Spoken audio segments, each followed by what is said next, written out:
비서실 등 청와대 직원들의 공직 기강을 바로 세우도록 하겠습니다. 윤창중 사건 여파로 이번 박 대통령의 방중은 역대 대통령의 해외 방문 때와 사뭇 다른 분위기가 연출됐습니다. 이번 방중의 뒷이야기를 현장에서 지켜봤던 기자가 모두 전해드립니다.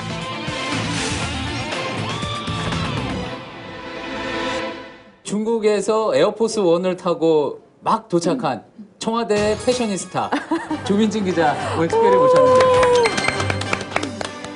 에어포스 원 타고 오신 거죠? 그쵸. 제가 태어나서 처음으로 탄 거죠. 대통령 전용기. 네, 대통령 전용기. 어떻든가요? 근데 승무원들이 진짜 하나같이 너무나 예쁘고 대한항공에서 기자들. 에이스 중에 에이스. 네, 그렇죠. 정말 에이스 오브 에이스가 경쟁도 되게 올라가겠죠? 치열하대요. 그러겠네요. 스튜어디스 승무원들 사이에서는 내가 그래도 한번 이 전용기 한번 타봤다. 마치 이게 기자들 사이에서 나 청와대 출신, 청와대 한번 가봤다. 그렇죠. 저 오늘 조민진 기자가 아직 시차가 적응이 안 돼가지고 그건 아니죠. 네. 이번에 뭐 별 문제는 없었나요? 뭐 인턴 관련해서. 지난 그 첫 번째 미국 순방 네. 굉장히 성과가 많았음에도 불구하고 그러니까 윤창중 스캔들 얘기만 했었지 않습니까? 그래서 이번에 가기 전에 청와대 관계자들은 물론이고 현재 고용되는 인턴들이 굉장히 세게 교육을 받았어요. 풍속업소와 관련해서. 풍속업소 진짜 안 갔습니까? 저는 남자 기자들을 좀 간 것 같긴 한데 저는 아직 안 위험한 발언이다. 이거- 방정 성과를 뒤집어 엎는 막말판 조민진 기자의 막말판은.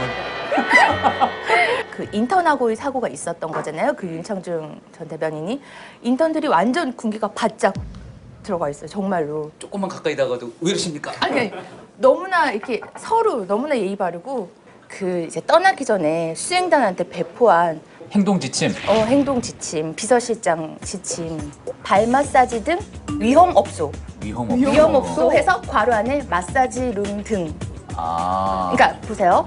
중국은 북한의 공작원은 물론 공작원과 연계된 현지인들이 많고 마사지룸과 같은 위험업소가 널려 있음을 특별히 유념해서 하기사항을 수칙으로 지켜주세요. 그러니까 뭐 건전한 어떤 뭐 상식에 어긋나는 업소로 가지 마라 그런 게 아니라 위험업소라고 지정을 했어요. 그렇죠. 그 윤창중 트라우마라고. 위험하죠, 그렇죠? 그리고 여기 더 웃긴 게 뭔지 아세요?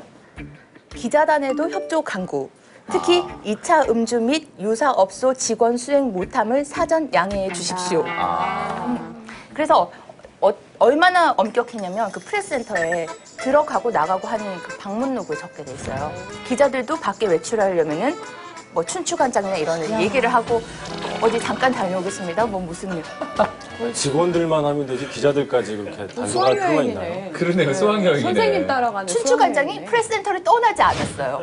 거기 지키고 있는 거예요. 진짜 24시간 내내 직원들하고. 그러니까 직원들이 이 덩치 한 덩치 하시는 또 최상화 또 춘추관장님 거기서 또 지키고 있으면은 웬만한 기자들 빠져나가기 힘들겠네요. 춘추관장이 프레스센터를 하도 지키고 안 나가니까 이정현 수석이 이제 아니 춘추관장이 이 행사에는 얼굴을 안 나타낸다. 도대체 어디에 있는 거냐.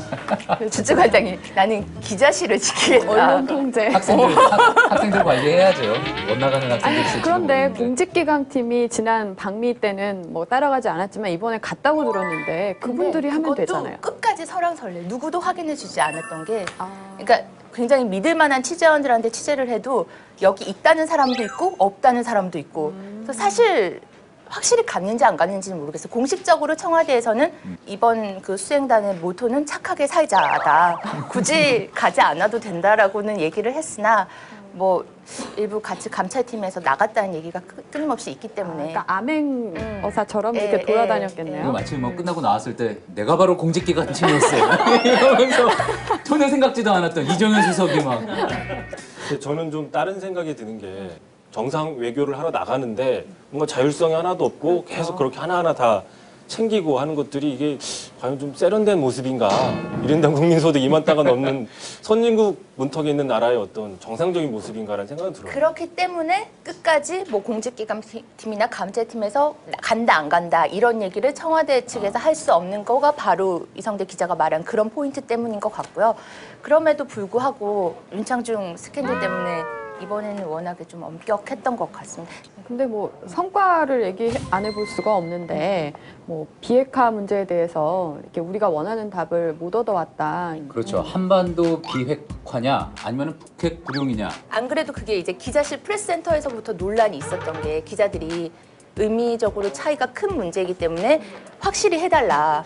거기에 대해서 그날 당일까지는 이제 수석실하고 뭐 이렇게 청와대 관계자들이 우리도 지금 그거는 이제 의미를 파악을 하고 있다는 식으로 이제 정확하게 멘트를 해주지는 않았었어요.